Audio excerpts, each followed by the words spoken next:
Bom, vou começar aqui falando de Capa, né? Fornecedora de material esportivo do Vasco da Gama. O Vasco acertou a renovação de contrato com a Capa. Em comum acordo com a empresa, o Vasco acertou a extensão do contrato de ambos até maio de 2025, até o meio do ano que vem, então, né? A relação do CEO Carlos Amodeu e do presidente Pedrinho com a empresa tem sido muito amistosa. E essa renovação não impede do Vasco continuar conversas para um novo fornecedor, fato que até agora não ocorreu. A Capa está disposta a melhorar o contrato com o Vasco e já tem planejamento feito e aprovado para lançar uma nova camisa de número 3 em outubro desse ano. Então, a Capa renovando pelo menos até maio de 2025. O Vasco fica aí com a Capa. Existia muita expectativa do Vasco mudar, né, a fornecedora de material. A gente escutou ali que tinha conversa com a Puma, com a Capa, com a Mizuno, enfim, mas por enquanto a Capa vai ficando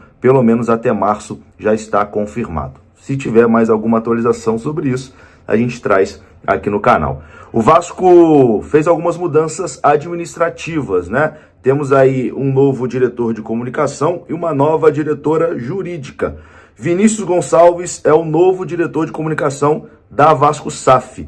E para o lugar dele no CRVG, ou seja, o Vinícius era diretor de comunicação do CRVG, né? Do Vasco Associativo. Agora ele é diretor da Vasco SAF. E o lugar dele ficou vago no CRVG. E quem assume lá é Patrícia Gregório, que já foi assessora do futebol do Vasco num período ali de 2011, quando o Vasco foi campeão da Copa do Brasil.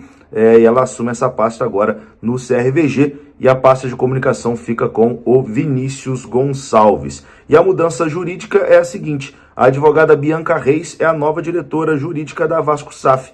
Ela vai substituir a Gisele Cabreira, né, que ocupava o cargo desde a constituição da SAF até a saída dela alguns meses atrás.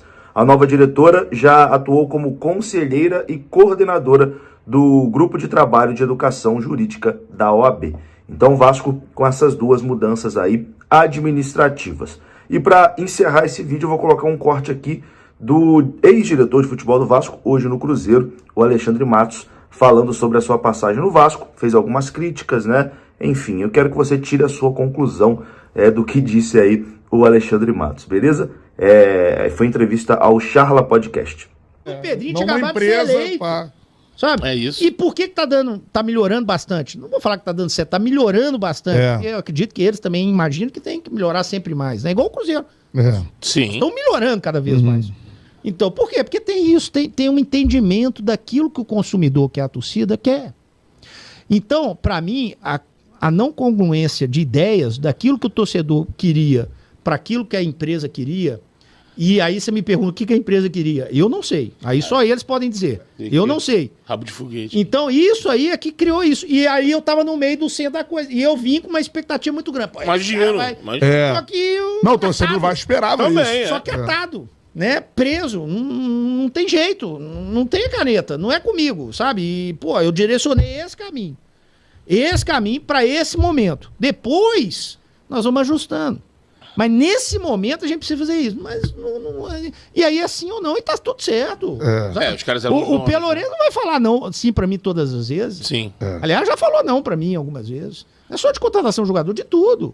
Ó, vamos fazer isso aqui na base, vamos fazer isso aqui, vamos fazer uma reforma assim. É natural isso. Quantas vezes o Maurício Galhão, o Paulo Nobre, Gilvan, quantas vezes? Natural, mas o fim, o propósito, você tem que ter ele muito claro lá dentro. E tem que comunicar isso muito claro. E isso não foi feito, talvez por isso que tenha desandado isso. Quando tu viu a isso, minha parte. Quando tu viu isso tudo acontecer, qual foi a tua... Depois que tu saiu, né? Não, depois que eu saí, até aconteceu que depois que eu saí virou justiça, enfim. E aí me parece que hoje, na 777... nem quer estar lá, pelo que eu vejo, não sei. Estou vendo pela imprensa. Porque a questão de recurso, assim, não foi algo adotado, assim, né? Então ficou... Era essas coisas. Então, assim, entrei, e aí chega uma hora que você fala assim, é melhor sair logo do que ficar embromado aqui dentro e não ter uma saída. Foi aí que eu comecei a dizer, gente, pode me tirar, então, deixa eu seguir minha vida, sabe? E aí foi a entrevista, que eu fui muito educado, mas fui transparente, né? Eu acho que a verdade, ela tem que ser sempre. Claro que tem estratégia.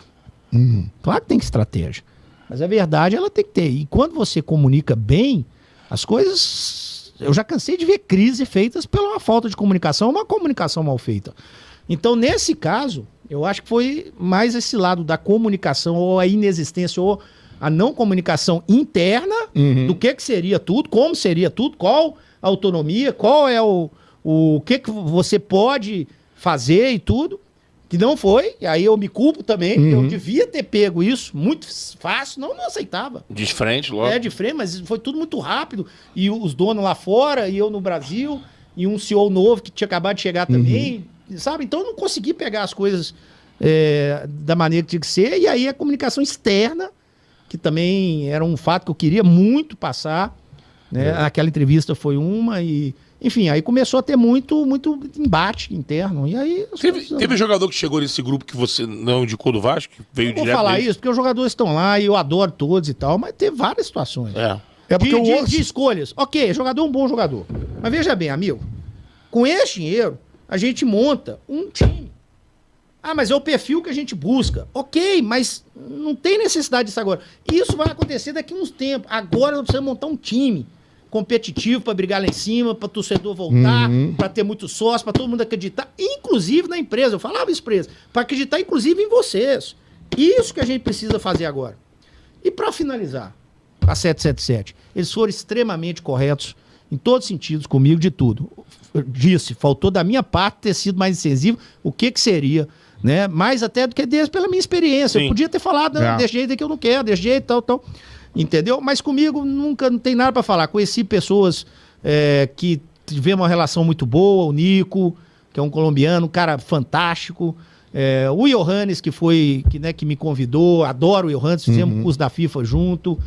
O Josh, muito pouco contato com ele, mas sempre me tratou muito bem. Então não tem nada para falar. É aquele negócio do casamento que não deu certo, paciência, segue a vida pra lá e pra cá. Ninguém que vai atacar ninguém, muito pelo contrário. Só tenho a agradecer a oportunidade de ter conhecido de perto o Vasco. Tá aí, esse foi o Alexandre Matos. Vou ficando por aqui. Se você gostou do vídeo, deixa o like, que é importante. Se inscreva. Até a próxima.